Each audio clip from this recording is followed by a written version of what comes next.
Internal Public Relation. Public internal sebagai saranan humas terdiri atas orang-orang yang terniat di dalam organisasi seperti perusahaan, investasi, lembaga, badan, dan sebagainya, dan yang secara fungsional mempunyai tugas dan pekerjaan serta hak dan kewajiban tertentu.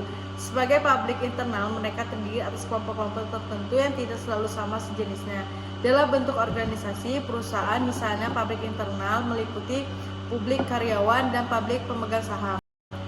Dan kegiatan hubungan internal yang dilakukan oleh public relation, pertama ada hubungan dengan karyawan, kedua hubungan dengan pemegang saham, ketiga laboratorium relation, keempat manager relation, dan kelima human relation. Pun contoh public relation internal dalam suatu perusahaan, pertama pemimpinan, memegang kendali agar perusahaan tetap kokoh, kedua pemegang saham, membantu pemimpin dalam mengendalikan perusahaan, dan ketiga karyawan, serta tidak langsung dan langsung ikut serta mengendalikan perusahaan.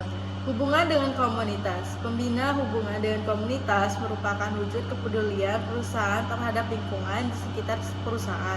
Dan kedua, hubungan dengan pelanggan. Pembina hubungan baik dengan pelanggan dilakukan agar dapat meningkatkan loyalitas dan kepercayaan pelanggan terhadap produk dan perusahaan itu sendiri. Yang ketiga, hubungan dengan media massa dan pers.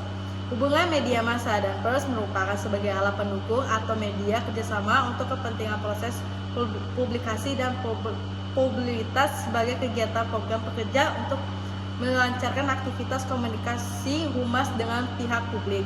Dan keempat, hubungan dengan pemerintah. Hubungan yang baik dengan pemerintah bisa memudahkan perusahaan dalam menyesuaikan kebijakan yang akan diambil dengan kebijakan-kebijakan pemerintah, sehingga kebijakan tersebut terwujud dengan aturan pemerintah dan tidak melanggar hukum. Baiklah, di sini juga ada contoh public relation internal dalam suatu perusahaan, seperti masyarakat dan konsumen internal, media, pasar, bank, transportasi, cuaca, peralatan perusahaan, dan produk ataupun gaji. Peran public relation dalam suatu perusahaan diwujudkan melalui kegiatan-kegiatan internal yang berhubungan dengan pengembangan perusahaan. Kegiatan tersebut sangat bermanfaat bagi perusahaan dan publik internal perusahaan. Kegiatan internal yang diadakan dapat memberikan dampak yang positif bagi karyawan, karena kegiatan tersebut terwujud untuk meningkatkan motivasi karyawan, meningkatkan kepercayaan karyawan terhadap perusahaannya.